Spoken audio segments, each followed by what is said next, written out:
بسم الله الرحمن الرحيم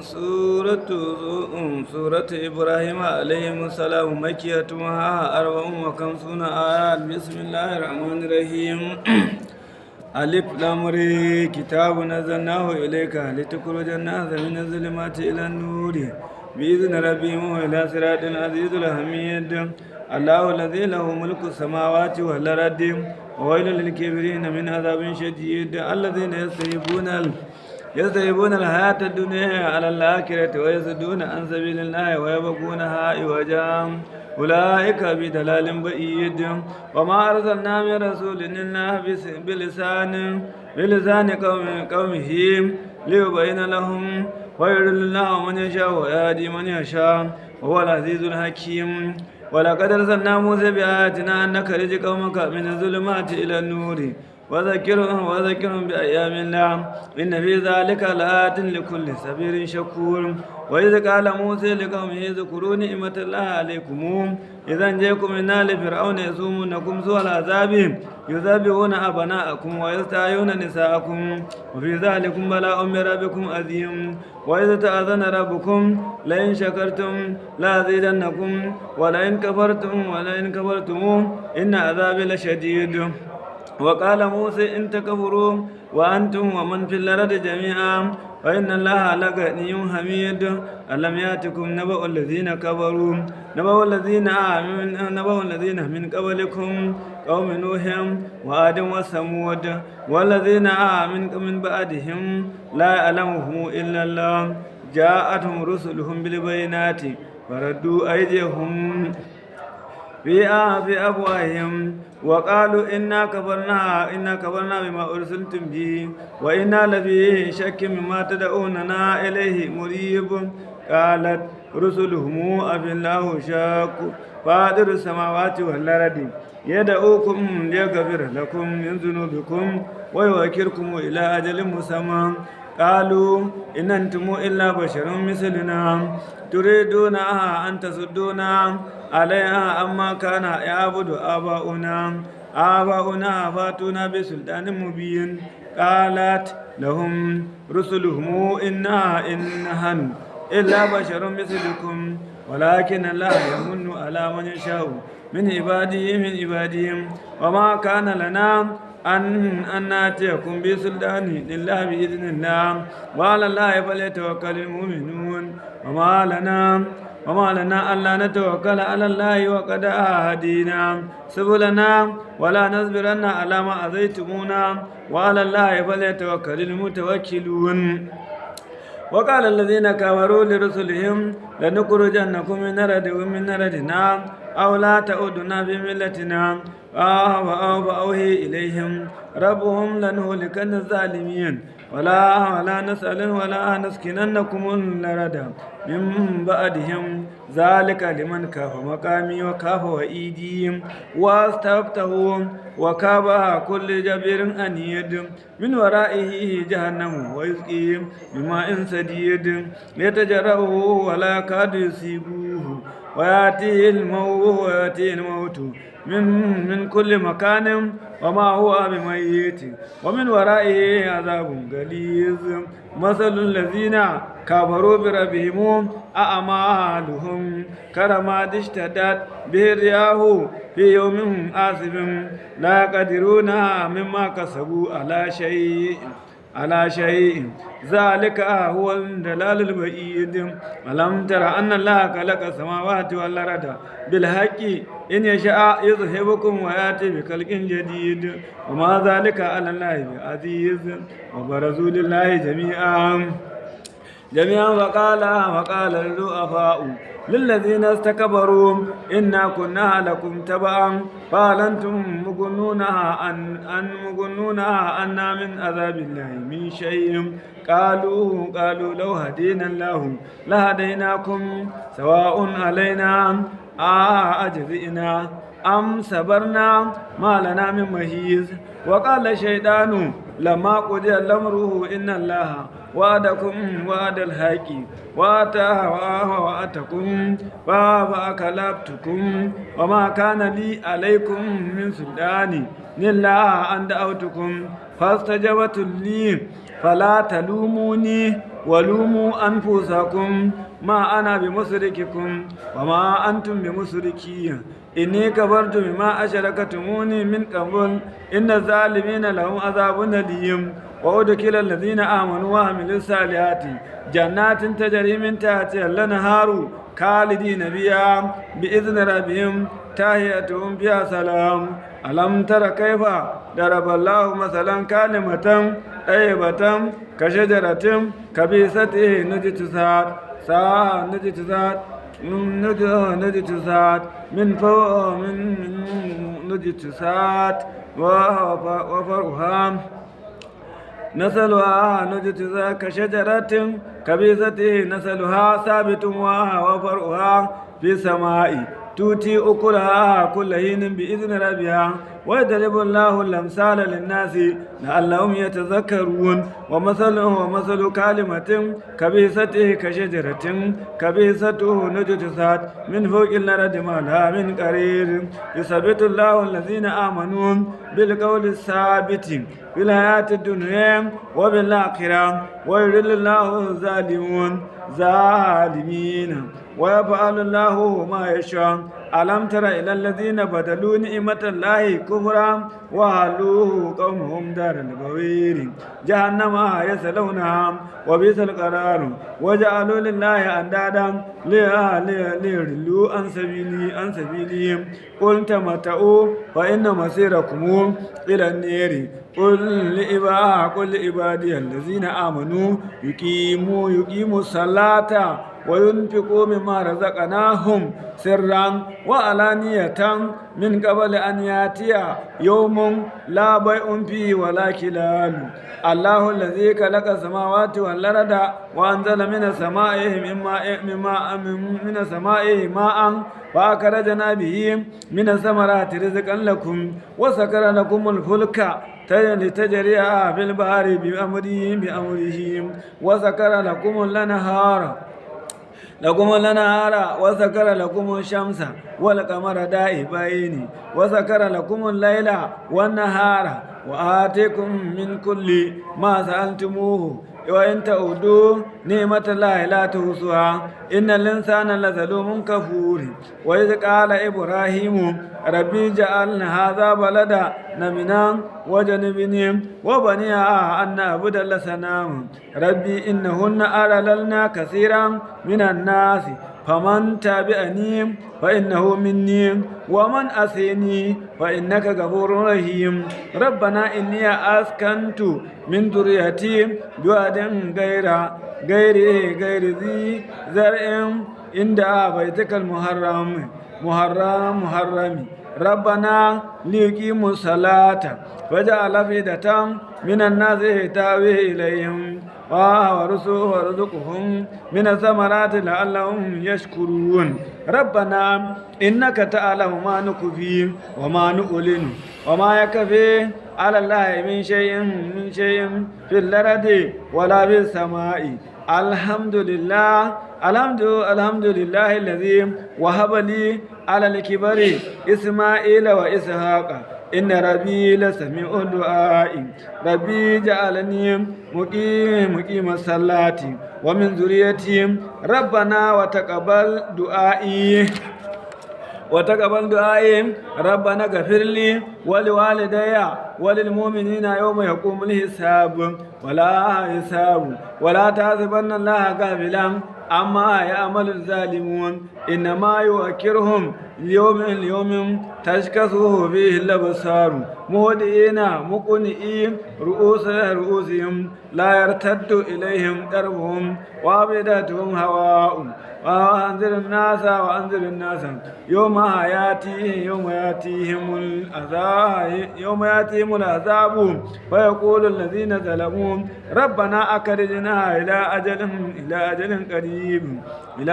قريب نجيب دعواتك ونتبع الرسل أولم تكونوا أقسمتم من قبل ما لكم من زوال وسكنتم بمساكن الذين ظلموا أنفسهم وتبين لكم كيف فعلنا بهم وضربنا لهم الأمثال وقد مكروا ما مكرهم وعند الله مكرهم وإن كان مكرهم لتزولها منه الجبال فلا تحسبن الله مخلف وعده رسله إن الله عزيز ذو انتقام يوم تبدل الأرض غير الأرض والسماوات وبرزوا لله الواحد القهير وترى المجرمين يومئذ مقرنين في الأصفاد سرابيلهم من قدران وتغشي وجوههم النار ليجزي الله كل نفس ما كسبت إن الله سريع الحساب هذا بلاغ للناس ولينذروا به وليعلموا أنما هو إله واحد وليذكر أولي الألباب. سورة الهجر مكية 99 آيات. بسم الله الرحمن الرحيم. ألف لام ر تلك آيات الكتاب وقرآن مبين. تلك آيات الكتاب وقرآن مبين. ربما يود الذين كفروا لو كانوا مسلمين ذرهم يأكلوا ويتمتعوا ويلههم الأمل فسوف يعلمون ما أهلكنا من قرية إلا ولها كتاب معلوم ما تسبقه من أمة نجلها وما يستأخرون. وقالوا يا أيها الذي نزل عليه الذكر إنك لمجنون لو ما تأتينا بالملائكة إن كنت من الصادقين. ما تنزل الملائكة إلا بالحق وما كانوا إذا منذرين. إنا نحن نزلنا الذكر وإنا له لحافظون. ولقد أرسلنا من قبلك في شيع الأولين ما يأتيهم من رسول إلا كانوا به يستهزئون. كذلك نسلكه في قلوب المجرمين لا يؤمنون بهم وقد خلت سنة الأولين ولو فتحنا عليهم بابا من السماء فظلوا فيه يعرجون لقالوا إنما سكرت بصارنا بل نحن قوم مسحورون. ولقد جعلنا في السماء بروجا وزيناها للناظرين وحفظنا من كل شيطان رجيم إلا من استرق السماء فأتبعه شهاب مبين. والأرض مددناها وألقينا فيها رواسي وأنبتنا فيها من كل شيء موزون وجعلنا لكم بها معايش وما لستم له برازقين. وإن من شيء إلا عندنا كذائنه وما ننزله إلا بقدر معلوم. وأرسلنا رياحا لواقع وأنزلنا من السماء ماء فأسقيناكموه وما أنتم له بكاذبين. وإنا لنحن نحيي ونميت ونحن الوارثون. ولقد علمنا المستقدمين منكم ولقد علمنا المستأخرين. وإن ربك هو يحشرهم إنه حكيم عليم. ولقد خلقنا الإنسان من صلصال من ماء مسنون وجعلنا خلقناه من قبل من نار السموم. وإذ قال ربك للملائكة إني خالق بشرا من صلصال من ماء مسنون فإذا سويته ونفخت به من روحي فقعوا له ساجدين فسجد الملائكة كلهم أجمعون إلا إبليس أبى أن يكون مع الساجدين. قال يا إبليس ما لك ألا تكون مع الساجدين؟ قال لم أكن لأسجد لبشر خلقته من صلصال من ماء مسنون. قال فاخرج منها فإنك رجيم وإن عليك لعنتي إلى يوم الدين. قال ربي فأنظرني إلى يوم يبعثون. قال فإنك من المنذرين إلى يوم الوقت المعلوم. قال ربي بما أغويتني لأزينن لهم في الأرض ولا أغوينهم أجمعين إلا عبادك منهم المخلصين قال هذا صراط علي مستقيم إن عبادي ليس لك عليهم سلطان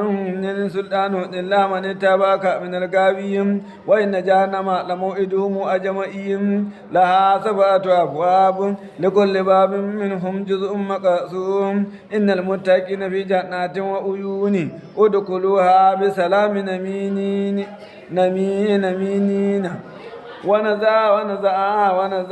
ونزعنا ما في صدورهم من غل إخوانا على سرور متقابلين لا يمسهم فيها نصب وما هم منها بمخرجين نبي عبادي أني أنا الغفور الرحيم وأن عذابي هو العذاب الأليم ونبئهم عن ريب إبراهيم إذ دخلوا عليهم فقالوا سلاما قال إنا منكم وجلون قالوا لا توجلنا نبشرك بغلام عليم قال أبشرتموني على أن مسني الكبر فبما تبشروني قالوا بشرناك بالحق فلا تكن من القانتين قال ومن يقنط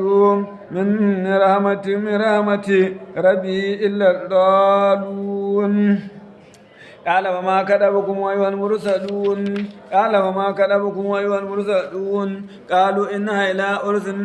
أرسلنا إلى قوم مجرمين إلا أهل لوط إنا لمنجوهم أجمعين إلا امرأته قدرنا إنها لمن الغابرين فلما جاء آل لوط المرسلون قال إنكم قوم منكرون قالوا بل جئناك بما كانوا فيه يمترون وآتيناك بالحق وإنا لصادقون فاسر بأهلك بقطع من الليل واتبع أدبارهم ولا يلتفت منكم أحد ما هو أمره حيث تمرون وقرينا إليه ذلك الأمر أن دابر هؤلاء مقدوء مصبحين وجاء أهل المدينة يستبشرون قال إن هؤلاء ريبي فلا تفرحون واتقوا الله ولا تخزوني قالوا أولم ننهك عن العالمين قال هؤلاء بناتي إن كنتم فاعلين لأمرك إنهم لفي سكراتهم يأمهون فأخذتهم الصيحة مشركين فجعلنا عاليها سافلها وأمطرنا عليهم حجارة من سجيل إن في ذلك لآيات للمتوسمين وإنا لفي سبيل مقيم إن في ذلك لآية للمؤمنين وإن كان أصحاب الأيكة لظالمين فانتقمنا منهم وإنهما لبإمام مبين ولقد كذب أصحاب الحجر المرسلين وآتيناهم آياتنا فكانوا عنها مقررين وكانوا ينحتونها من الجبال بيوتا نمنين فأخذتهم الصيحة مصبحين فما أغني عنهم ما كانوا يكسبون وما خلقنا السماوات والأرض وما بينهما إلا بالحق وإن الساعة لآتيات فاصبح الصباح الجميل جميلا إن ربك هو الخلاق العليم ولقد آتينا 7 من المثاني والقرآن العظيم لا تمدن عينيك إلى ما متعنا به أزواجا منهم ولا تحزن عليهم وكبر جناحك للمؤمنين وقل إني أنا نذير مبين كما أنزلنا على المقتسمين الذين جعلوا القرآن إليا فوربك لنسألنهم أجمعين ما كانوا يعملون فاصدع بما تؤمر لما تمر وأعرض عن المشركين إنا كفيناك المستهزئين الذين يجعلون مع الله إلها آخر فسوف يعلمون ولقد نعلم أنك يضيق صدرك بما يقولون فسبح بحمد ربك وكن من الساجدين واعبد ربك حتى يأتيك اليقين. سورة النحل مكية وهي 128 آيات. بسم الله الرحمن الرحيم. أتي أمر الله فلا تستعجلون سبحانه وتعالى عما يشركون. ينزل الملائكة بروح من أمرهم على من يشاء من عباده أن أنذروا أنه لا إله إلا أنا فاتقون. خلق السماوات والأرض بالحق تعالى عما يشركون. خلق الإنسان من نطفة فإذا هو كظيم مبين. ولنعام خلقها لكم فيها دفء ومنافع ومنها تأكلون ولكم فيها جمال حين تريحون وحين تسرحون. وتحمل أثقالكم إلى بلد لم تكونوا بالغيه إلا بشق الأنفس إن ربكم لرؤوف رحيم. والكيل والبغال والحمير لتركبوها وزنات ويخلق ما لا تعلمون وعلى الله قصد السبيل ومنها جائر ولو شاء لهديكم أجمعين. هو الذي أنزلها من السماء ماء لكم منه شراب ومنه شجر فيه تسيمون ينبت لكم به زرع وزيتون والنخيل والأعناب ومن كل ثمرات إن في ذلك لآية لقوم يتفكرون. وسخر لكم الليل والنهار والشمس والقمر والنجوم مسخرات بأمره إن في ذلك لآيات لقوم يعقلون. وما ذرأ لكم في الأرض مختلفا نلوانه إن في ذلك لآية لقوم يتذكرون. وهو الذي سكر البحر لتأكلوا منه لحما طريا وتستخرجوا منه حلية تلبسونها وترى الفلك مواكرا ولتبتغوا من فضله ولعلكم تشكرون. وألقي في الأرض رواسي أن تميد بكم وأنهارا وسبلا لعلكم تهتدون وعلامات وبالنجم هم يهتدون. أفمن يخلق كمن لا يخلق أفلا تذكرون. وإن تعودوا نعمة الله لا تحصوها إن الله لغفور رحيم. والله يعلم ما تسرون وما تعلنون. والذين تدعون من دون الله لا يخلقون شيئا وهم يخلقون أموات غير أحياء وما يشعرون أيان يبعثون. إلهكم إله واحد. فالذين لا يؤمنون بالآخرة قلوبهم منكرة وهم مستكبرون. لا جرم أن الله يعلم ما يسرون وما يعلنون إنه لا يحب المستكبرين. وإذا قيل لهم ماذا أنزل ربكم قالوا أساطير الأولين ليحملوا أوزارهم كاملة يوم القيامة. ومن نظر الذين يضلونهم بغير علم ألا ساء ما يزرون. قد مكر الذين من قبلهم فأتى الله بنيانهم من القواعد فكر عليهم السقف من فوقهم وآتيهم العذاب من حيث لا يشعرون. ثم يوم القيامة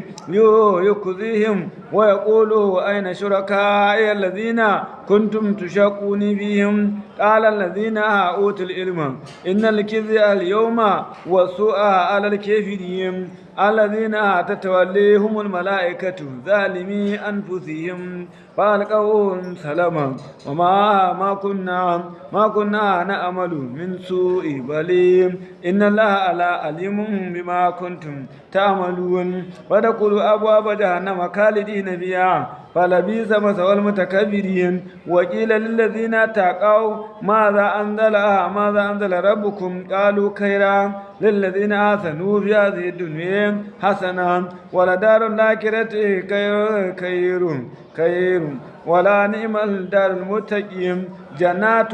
عدن يدخلونها تجري من تحتها الأنهار لهم فيها ما يشاءون كذلك يجزي الله المتقين الذين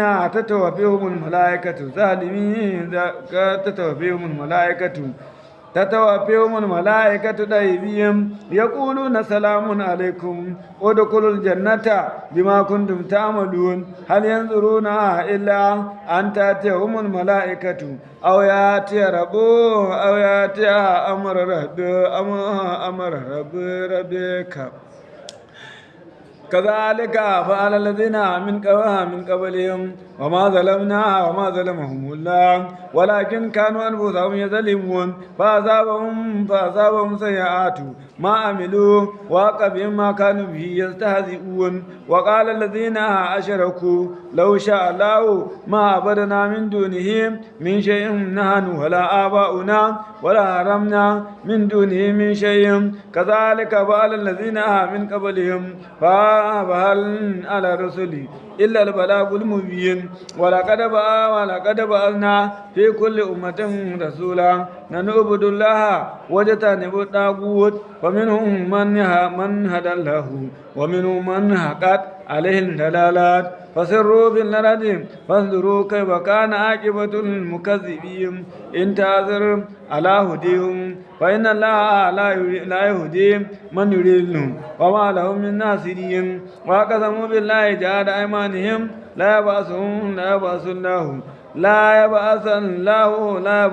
الله من يموت بل وعدا عليه حقا ولكن أكثر الناس لا يعلمون ليبين لهم الذي يكتالبون به وليعلم الذين كفروا أنهم كانوا كاذبين إنما قولنا لشيء إذا أردناه أن نقول له كن فيكون والذين هاجروا بالله من بعد ما ظلموا لنبوئنهم في الدنيا حسنة ولا أجر الآخرة أكبر لو كانوا يعلمون الذين صبروا وعلى ربهم يتوكلون أو ما أرسلناها من قبلك إلا رجالا يوحي إليهم فاسألوا أهل الذكر إن كنتم لا تعلمون بالبينات والزبر وأنزلناها إليك الذكر لتبينها للناس ما ننزل إليهم ولعلهم يتفكرون أو من الذين مكروا سيئات أن يكذب الله بهم الأرض أو يأتيهم العذاب من حيث لا يشعرون أو يأخذهم في تقلبهم فما هم بمعجزين أو يأخذهم على تخويف فإن ربكم لرؤوف رحيم أولم يرى إلى ما خلق الله من شيء يتبع ظلاله عن اليمين وشمائله